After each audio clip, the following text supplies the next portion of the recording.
شوہر کا تعلق بیوی سے محبت کا ہو، باپ کا تعلق اولاد سے شفقت کا ہو تو گھر کا ماحول بڑا خوشگوار ہوتا ہے۔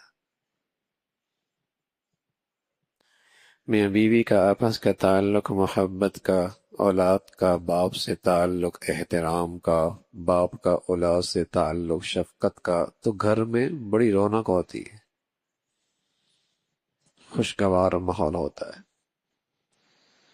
اور خصوصاً آج کے اس فضا کے اندر جہاں باہر گلی محلے غیر محفوظ ہو گئے میرے اور آپ کے بچوں کے لیے، تو بہت ضروری ہے کہ گھر کا ماحول اتنا سازگار، اتنا خوشگوار ہو کہ بچے بچیوں کا گھر میں دل لگے، ورنہ اگر انہیں گھر میں جانے کا ہی دل نہ کرے، وہیں بوریت ہو، وہیں دوریاں ہو، وہاں ہر شخص اپنا اپنا ہو، تو پھر وہ دوسرے راستے اختیار کرتے ہیں، سڑک پہ بیٹھ جائیں گے،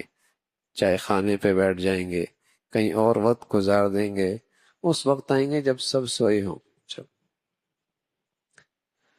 تو گھر کے ذمہ دار کی یہ ایک ذمہ داری ہے کہ گھر کا ماحول خوشگوار ہو، میاں بیوی کا آپس کا محبت کا، اعتماد کا تعلق، باپ بیٹے کا احترام اور شفقت کا تعلق، اس سے گھر کی فضا بڑی شاندار ہو جاتی، جی لگتا ہے اس گھر میں اٹھنے کا، بیٹھنے کا، بات کرنے کا۔